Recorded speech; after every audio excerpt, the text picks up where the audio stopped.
is one of the worst offensive lines in 10 years. So to Cam's point, like, you're sitting there waiting for them. They can't get the run going. They become one-dimensional. They're getting beat. People at Saquon's lap, or Jalen Hurts' lap. He's trying to make throws. The 3rd and 2 yesterday, for me, like, summarizes and encapsulates the Eagles' season in general. 3rd and 2, you got to get a first down. They run out the most basic high school version concept ever. They line up. They stand still. There's no creativity. There's no bench. There's no one to bunch. There's no one to throw the ball to. Sack. How? How are we on 3rd and 2? How is it not Jalen as a runner? Maybe Saquon as a runner. Maybe AJ moving a little bit to create a little help from Devon. They just stand there. That's the problem with this team. The scheme is still like last year, but the domination is nothing like this year. Stephen A. Well, you know what? That's to put into, because you're more than qualified to do that, and you should, because that is your job. My job is to simplify things. People are not doing their job. It's very, very simple. What the offense coordinator doing? Think about everything that you said, Neo. That means the offense coordinator is doing his job. That means the head coaches are doing his job. And by the way, this, from a historical perspective, this is not foreign to us. There have been times in the past where we questioned Sirianni. Okay, you go to the Super Bowl. You go to the Super Bowl against the Kansas City Chiefs. You have a lights out year and what have you. You see the kind of things that they were doing. But then all of a sudden, you change your offensive coordinator. Okay, you come back to last year. You win the Super Bowl championship because Kellen Moore gets the job in New Orleans. You got to change an offensive coordinator again after they won the Super Bowl. Obviously, both Steichen and Gannon both got head coaching jobs. We understand that you have people that are qualified to be head coaches that have worked under Sirianni. So obviously, within the aftermath of that, you go out and you get somebody, and it's some dude that you upgraded that really has no business being that offensive coordinator. Then we look at the talent. You A.J. Brown, 5 or 6 for 67 yards and a touchdown in the first quarter. The rest of the game, 3 receptions. Where you at? Okay. Devontae Smith, you got 1 catch. Where you at? All right. You're talking about schematically Sirianni and are doing offensively, but you know what? Like you said, you had cats standing around too. So now, here's the thing that we really need to bring home. What do we have to say about A.J. Brown? If I were him, I'd bundle my home and auto and pick up the real victory. Savings. Are you talking about bowling? Because remember, coming into the game, I said the Eagles would lose the game. But I also said it would probably be the best thing to happen to them. Because if they're gonna have a shot to win the championship, to repeat as Super Bowl champions, they needed this loss. Because you needed somebody, you needed full, undeniable, unequivocal proof. Yo, what the man was saying was absolutely correct. What we've been doing, that was last year. Teams are making adjustments. We got to make the adjustments too. We're not doing it. Listen to what the man was saying. If ever a wide receiver looked prophetic, it is A.J. Brown this morning. Because everything he said came home to roost over the last near 3 quarters, really. 2 quarters and 11 minutes and 30 seconds. That's what happened. The Eagles gave up 24 unanswered points. 5 punts, a fumble. How many 3 and outs? You got to be kidding me.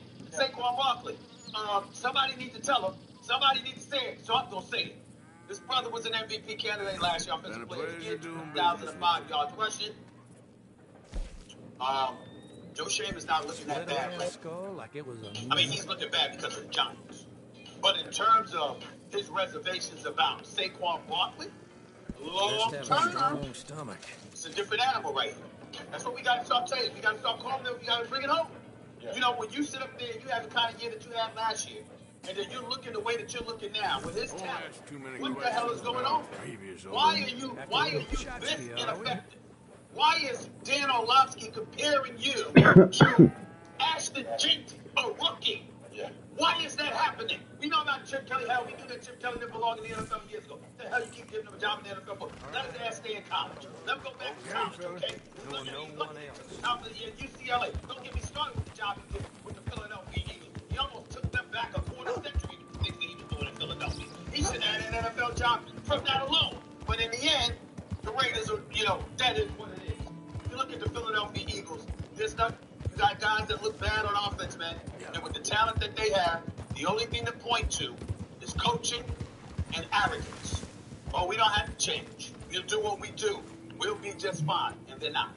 So, real quick, Daniel, talking football, issues and how you can make this right for our good friend Shay. Movement. You have to use movement. It's motion. Landmark. Get anything just being the typical position that we're used to him seeing. And lastly, scheme. The route concepts, as you just said on third and two, were as basic as an indie route, bro. Everybody's standing inside. They've run that numerous times this year. Those are the three things: movement, landmarks, and scheme that Kevin Petullo needs to go back and dig in his bag and fix. Shouldn't be any dominoes left. All right, no boneyards. Let's go, baby. Oh, it's a draw game? I bet. Oh, I go first? Really tough schedule. In fact, the Cowboys at this point have just a 10% chance to reach the playoffs. And up next, a pivotal matchup against the Chiefs on Thanksgiving Day. Another short week, obviously, for the Dallas Cowboys. Their chances climbing to 19% with a win, fall to 4% with a loss. Let's now bring in our good friend Greeny. Greeny, come on in here, and Greeny, I gotta give it to you. Came on the show, you were beating the drum for the Cowboys. Said I'll be back Monday. Here's Mike Greenberg. Okay, so we get to pay it off. No cowboy hat, huh? Stephen A., you and I have known each other a very long time. We used to work in the same studio. I would do Mike and Mike. You would do First Take. We would sit there in the same room. You guys would come in like two boxers before the fight. You and Skip all ready to battle it out and all the rest of that. So I've known Stephen A. that long. And this might be the very first time that I've ever won him. Let's see whose luck is here. I came in here last Tuesday. I said, Stephen A., the Cowboys are for real. You were making fun of me. You were saying I was entertainment tonight. I'm Kevin Frazier all of a sudden. Well, now, all of a sudden, look at the Dallas Cowboys. What have we said about them all year long? Their offense is great. Their defense is abysmal. Suddenly, it's not so abysmal. They just need to be decent. The Cowboy defense looked decent yesterday. They shut the Eagles down to absolutely nothing after the 21-0 lead. Dak did his magic, and all of a sudden it sets up what will be the most anticipated, and Stephen A., I'm going to predict, most viewed NFL regular season game in the sports history on Thursday against the Kansas City Chiefs. And Shan, heard you reading the numbers and the percentages. Magical things can happen. Domino, baby. If the Cowboys win on Thursday, What? the Cowboys make a second half run. Schedule gets pretty soft. Do you want to leave it like spring or do you want to leave I it? predict they make a second half run. And Or do you want to leave it? minimum in the playoffs. Oh, it don't matter. Whenever you want to leave. I'm just along for the ride. I just was just curious when we were leaving. I just would like to know stuff. That's it. Just curiosity. I'm along for the ride. I know that you all go hang out with your brother. I'm fine. Yeah, exactly. Levi's not coming. He's going to stay with you. I thought they were going. Well, then I'm going to leave Grayson here. Yeah, they're not going. Oh, well. Levi doesn't want Jack to be alone, so he's going to stay here with him. Well, first of all, Huh? Levi doesn't want Jack to be alone on Thanksgiving, so he's going to stay here with him. Isn't Jack going with his girlfriend? Jack's girlfriend's had a death in the family, so they're going to go do a funeral. Why doesn't he go with her for that? Well, he's going to stay here and take care of her animals and his animals. I asked him if he wanted to go with us to Gibbs. He said no. Well, actually, I thought he was going to go to Gibbs because he asked when we were leaving. And then the next day when I saw him, he said, no, I'm not going. I'm staying. I was like, oh. Well, actually, Levi told me he's going to stay with us. Because I asked him if he wanted to make anything. Or if he wanted anything, because. And he said, no, he's going to stay. Him and Jackson are going to make a brisket. I said, oh, okay. But, in any case, Thanksgiving's Thursday. We'll be driving home Saturday, but we'll be relaxing the day before and the day after. Okay. I mean, don't matter to me. Oh, Jackson asked me what I was doing. I said, well, we didn't get out of school till tomorrow afternoon, so. And he goes, you're going to travel on Wednesday, the busiest holiday. I said, well, you want me to go, so I can get out of school till. We should leave in the evening. Everybody's gonna be. It's gonna be dangerous driving. I don't care what anybody says. That's just. It's the holidays. Holidays are always dangerous to drive. Up here, it's not snow. It may be snowing. We don't know. I don't know how the weather is up here. It could be slick roads. It's been getting cold. I've been bringing stuff in because I don't want it freezing. It is getting cold, but I go check the weather. So, you know,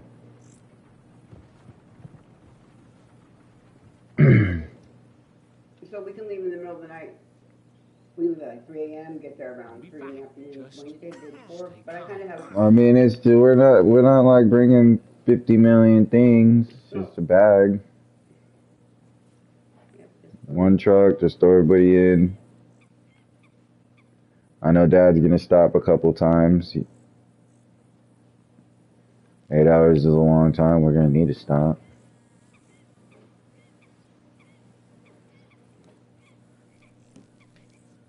Is I'll pass. is that full? Is that safe for me to smoke out of? Just load the other one. Or I Or don't. a different one? Yeah, just load a fresh one. No matter. Yeah.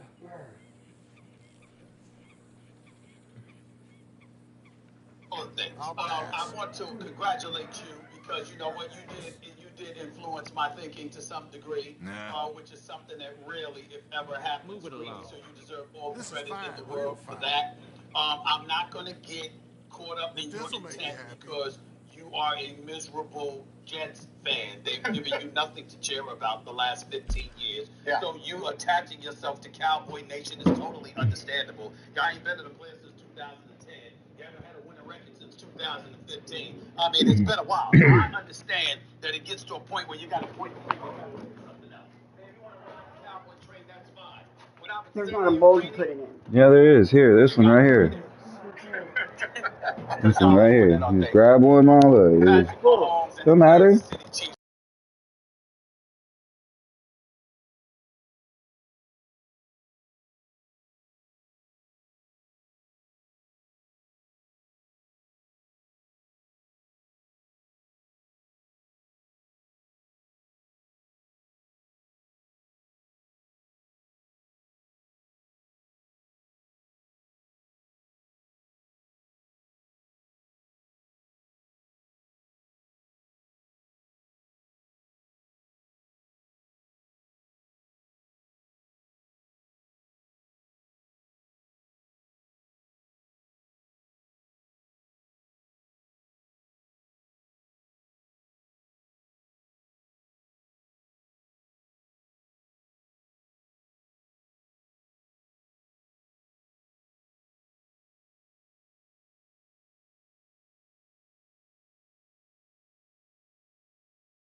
Beam in the back. I'm Kyle Yeoman. So glad you're with us. And Oh, we listen to Cowboy stuff all day long, baby. Cowboys all day if you in my chat. Is that what it is? Yeah, he was getting that. But for Bebe's kids.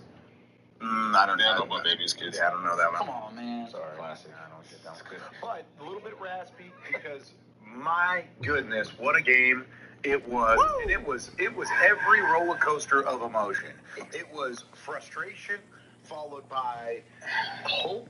Then it was followed by elation, and then frustration again, and then what the hell is going on in the fourth quarter? And then all of a sudden you get an opportunity, and when you needed it most, the defense of the Dallas Cowboys comes through.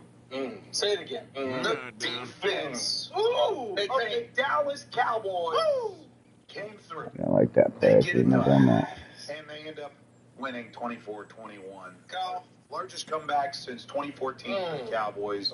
21 points down. It was 24 unanswered. He said again. Largest since 2020 or 2014. Against who? It was against the Rams. No, this one. This one was against the Eagles. Okay, those guys. Oh, but The Philadelphia Eagles. Oh, I mean, those defending Just another week, Super Bowl honestly. champions. But it was against the Raiders, right? The week before, yeah. You beat the Raiders. Yeah, everybody calm down. I mean, it's not like you beat the number one team in the conference. Oh, what you did? Oh, well, it's not like they were the defending champs. Oh, yeah, they were. Oh, it's not like they had all of their healthy, most powerful weapons on the field on both sides. But they did. Both sides. Oh, and they had a. You didn't get some get back from week 1, did you? Oh, well, so they also. So I'm gonna put this right here. You know what? The hell with that. Listen here. You're trying to lock it out. Victory Monday. You're trying to lock it out. Philadelphia Eagles, and on top You ain't locking me out, boy. like Kyle said, we lost 6 years of our lives. Oh, In yeah. the course of those 60 minutes. Oh, yeah. I was unbothered. Damn it. There's a line on this. I was unbothered. Oh no. 6 me. Unbothered. They did. Isaiah is very much unbothered during the Yeah. game. The Cowboys did everything. See, I'll get to to give that. that ball away. I'll get to this. There were two people in the press box that got a little, side note on needing to just chill out a little bit, and both of them are sitting to my right. Both of them need to chill a little bit. What did I do? It wasn't anything bad, but it was just the excitement of the game, and even I had to, bite my tongue a couple times. And I'm sitting there, biting my fist, trying to... I'm not fighting anything. There was somebody that was in the press box behind me, and she was losing her mind. I said, it was 21-0 at the time. She was like, what is going on? I said, they're going to win. She said, what? I said, they're going to win. As long as they score before the half, they're going to win. And they did. They did. It's funny. So that's why Isaiah was up in arms, is because he had a prediction he was cheering for. Right. So that was chill. What's funny, though, is when you're watching the game and you're close to Isaiah and then BC Church, and it's not going well for the Cowboys, they're still, chopping it up, having a good time. It's like watching Statler and Waldorf from the Muppets. These old men, they're terrible. And it's so frustrating when, as a fan, I'm sitting right next to Isaiah, and he's smiling. I'm just I hate you. So what do I walk by and tell you? We're about to get a turnover. Yeah. Yeah, and a few plays later, that came true. And there's a lot to be said about this game. Lots of feelings, lots of things that I can share. But why does anybody want to hear from me? I think of anybody. Josh Adamas. No. I think of anybody. We might want to hear from 3-time Super Bowl champion, Hall of Famer, Michael Irvin. Beam, hit me.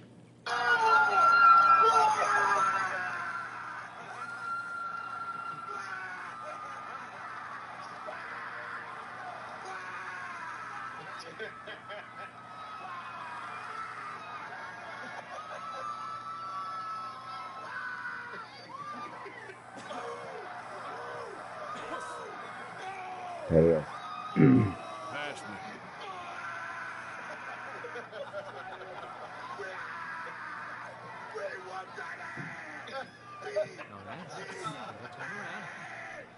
Foul pass. Move it along. Pass me. What's the insurance policy for flipping over this week? Yeah, for real.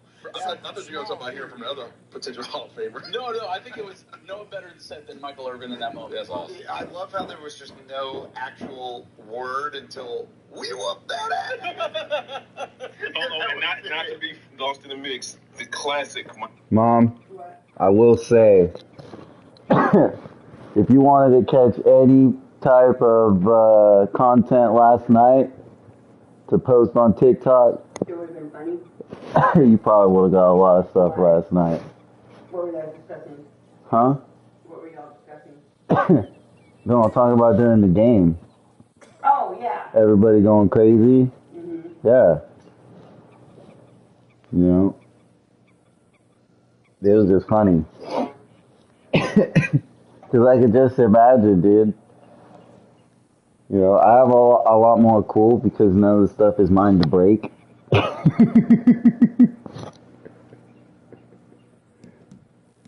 I gotta watch. But the excitement, oh my gosh. Wait till they win. Wait till Thanksgiving. We'll probably never be invited back to Uncle Gabe's again.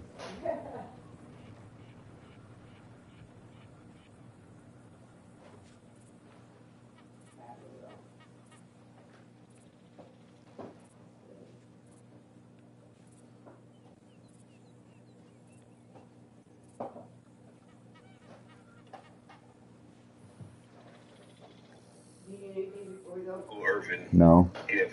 Audio. Where's my audio? Oh, I got it. I ain't cooking. He said I don't have to.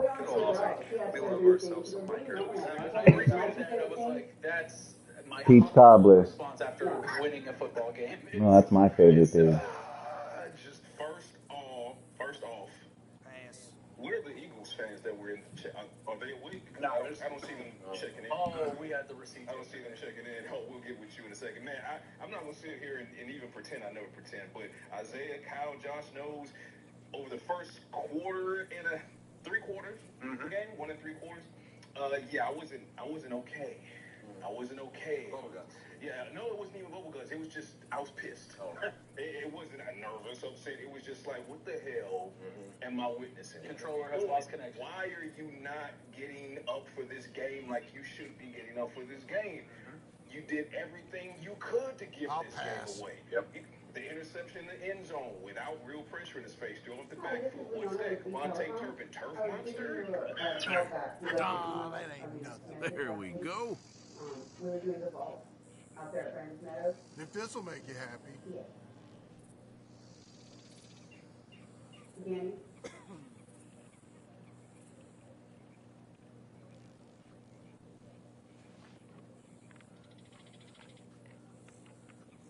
Okay, great. Do you have an email? Yes.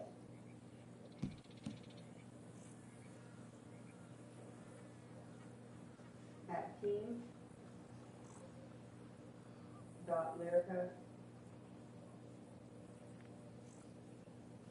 All right. It'll turn around. Okay, great. I'll get that over to you within the next few moments. Yes. Okay. Okay, thank you. Bye.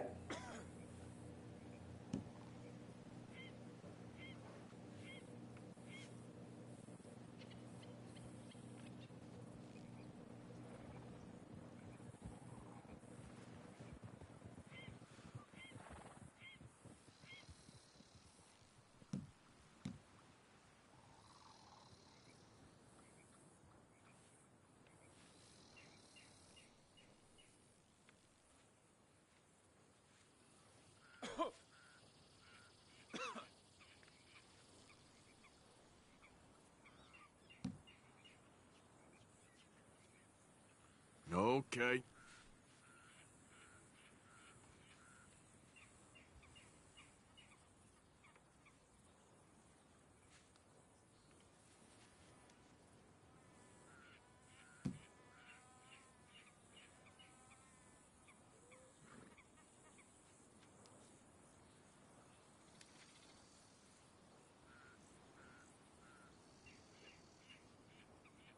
Somebody's got to put 1, 2 in.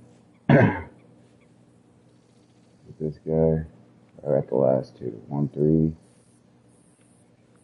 Okay, there it is. That's the win. Oh, yeah. Domino. Give me my dominoes. Yep. Something small here.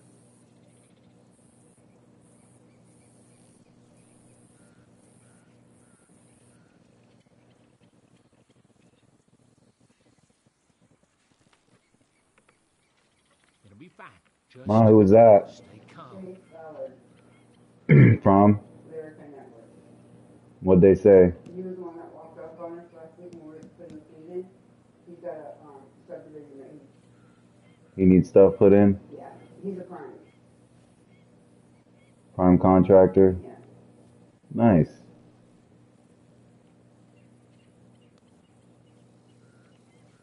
Well, there we go. Look at that.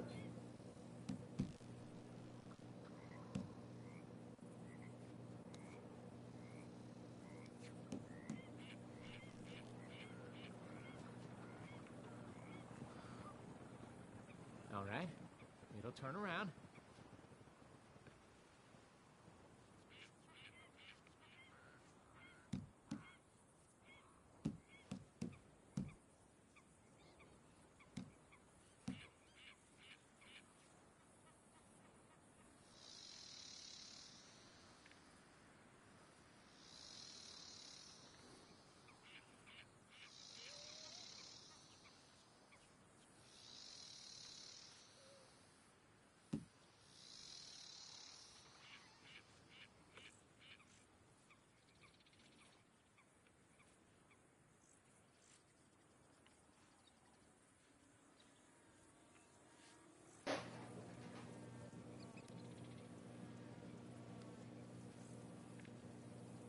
I'll pass. No threes? Pass me. No threes? No fives.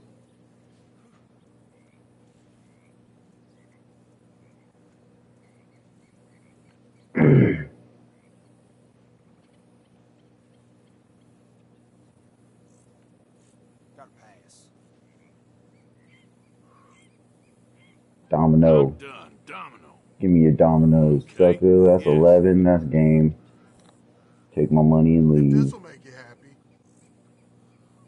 Yeah. Yeah. To me. Oh, I'm sorry. Appreciate you, boys. Good game of bones right there. The list goes on, and then the drops from CD, and the list goes on and on. And then it happened. The George happened. Who scored that touchdown right before the Jorge? Oh, okay. That lit a fire going into the half. And then I don't GP. know if Schottenheimer used Jordan's magic spray from Space Jam, right? I don't know, but they came out, and that defense, before you get to Jorge definitely got the touchdown before the half. But kudos to the competitive nature of one Devontae Turpin. Yes. Because real competitors play. When they make a big mistake, when they hurt their team, they are so adamant and irate. They're irate and they're adamant about making a play to make up for that. Yeah. Right? Like you are like hoping and praying for an opportunity to touch the ball so that you can make up for the mistake that you had. Exactly. Competitors are like, whatever, stuff happened. He wanted the ball, right? There's multiple times he touched the ball, but he made a big time play on a broken play to put the ball in position for Georgia to be able to score. Yes, indeed. That was an excellent play by him, and Beam and I were just talking about this before the show. It's like Devontae Turpin, at least this year, has been sort of a boomer bust player. Yes. Because you had that. You had the fumble. You had that amazing catch to put them back into the game, but you also had another drop that almost fell to the arms of Zach Bond. So it's consistency there, but for him to put you in that position to get that score right before half, that's a big reason why you won this But game. you know what? To that point, you saw so much resiliency across the board from so many players. Not just resiliency within this game. Kevontae Turpin, he has the fumble, then he makes the chunk play over the middle, and he rattles that off for almost 50 yards. CeeDee Lamb with all the drops, but then when they absolutely had to have it on the free play deep to the right side, what an incredible catch. Sam Williams, he's a guy who definitely needed to show something at some point this season.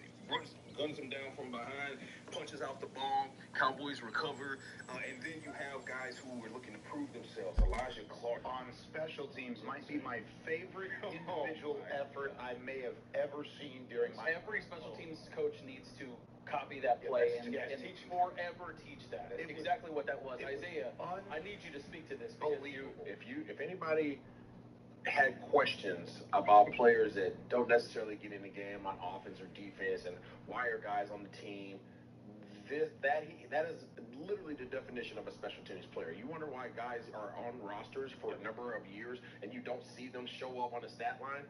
That right there is the reason why. The guys like that are all across this league that go out there and just give 100% effort, balls to the wall. You can't put this dude in the ground. Oh, yeah, he did put him in the ground. He got up. Oh, he put him in the ground again. Oh, he got up.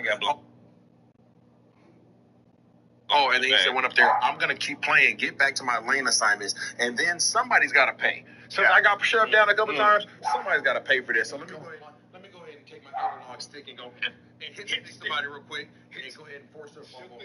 Listen, the effort that he exuded on that is literally indicative of the heart of everybody who's fighting to be on a roster, and that's why he's on this roster. And to that point, what we've talked about before in the Mike McCarthy era, where it's like you get down like that, 21 points, more often than not, I want to say almost every single time you're down. Yeah, every single time you're down that much, those Cowboys did not find a way to claw back into the game. True. It's a culture. It's a culture change. It's a culture change with Brian Schottenheimer, where they did not stop. Granted, they didn't stop shooting themselves in the foot. Yeah. They did it a lot less in the fourth quarter, and they found a way. I mean, that's a culture change. Both sides of the ball, coaching-wise, there were plays where it's just like, you can't do that, right? There were some plays that Eberflus ran, like the touchdown, where Donald was assigned to the flat and kind of left Glenn, he didn't get on the back end, to get inside with no safety protection. Oh, the pass got you? However, also true that, man, from that point forward, he called a hell of a game, because from that point, for the most part, you saw punt, force fumble, take away, punt, force fumble. I was like, oh my. And then on the offensive side of the ball, Shotty, I really need you to stop running the ball with that wide receiver. Stop doing that, please. But once he stopped doing that, it shouts out to Javonte, because he just continues to churn forward. And shouts out to the offensive line for the Dallas Cowboys. Jalen Carter played yesterday, right? Mm-hmm. You sure? Mm-hmm. Oh, okay. Jordan Davis played yesterday, right? Yep. Sure. Jalen Phillips played yesterday, right?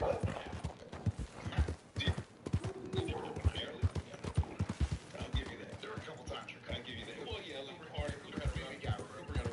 And Carter had one of Carter's pressures was unblocked. When he early in the game, he chased right there. I mean, he was unblocked, but Javonte Williams and pass protection. No, my goodness. one time he got blocked. Yeah, he got one time. Nakobe Dean, 2 times. I think. Well, I saw one was great. Not sure. Good to see you again. Yeah, so maybe yes. So, what do you have to say? But at the same time, touchdown to Bremen span forward. He picked up. Right, There was see. another chunk play where he picked up the blitzer in the backfield. So you can't just blaze by the fact that Bremen span forward could have easily tumbled and rumbled and fell over. No, he chose not to. Like that said, he kept his feet. Yeah. He kept his feet. Done. The fact that he was able to recover after stumbling, I would have blew out both ACLs trying to stay up. I at least would have thought about doing a front roll. I'm sitting, I'm staying on my feet. I'm getting my first touchdown. This is my moment. These young guys that have proven themselves, like Elijah Clark on defense and Bremer span forward on offense, and I said it in real time, so this is not hindsight, but in real time, that deep pass on the wheel route to school, and I was like, what is that now, Brad? They completed that. I guess they heard me, because they gave me my brand. All made to measure. At the end, they clamped on defense, and there's so much to talk about. We'll talk about all of it. Offense, yes. Jordan Pickens, yes, but this defense, man. So the biggest thing about Malik Davis, he was fine. He had a good game. Hold on. There's a lot of whatabouts in this game. I love that. And that's the thing is, I don't want to just scatterbrain all of this, because it's a hard game to break down. I want to kind of attack this as we go along. Get us focused, Callie. I'm reining it back in here. When it comes to the defense, if you really look at it, Philadelphia over the course of the game, first half and second half, so even when it was 21-0, the only 3 scores from Philadelphia came off of major Dallas mistakes. Major. The first one, 4th down and 3 from the 50-yard line on the opening drive of the game. What are we doing to get 4th down and 3 and just to give the football back to the reigning Super Bowl champions after the opening. You're just, you're considering, or you're waving a white flag at that point. They go down. And you're saying that you're desperate as well. Absolutely. You're saying we don't trust our defense to get a stop. We need points here. If we cross midfield, there needs to be points. So first off, there's the first one. 4th down and 3 turns into a touchdown, 7-0 Philadelphia. Second drive for Philadelphia, you get a stop. Great play by Kalen Carson on the bound. An awesome play to take down, was it Barkley? I think Barkley was Barkley. And you take him down an open field on a 3rd down and long. You make the tackle, force the punt. Then Maris Leopold gets the roughing the punter, which I will contend I should not have been a penalty. He didn't tip it. Whoa. The tip ball, whatever it ends up being. I think it probably should not have been a penalty. However, they admitted it was still a big thing. Did they? The league said that it should have been a penalty, and they're blaming the network. They're saying Fox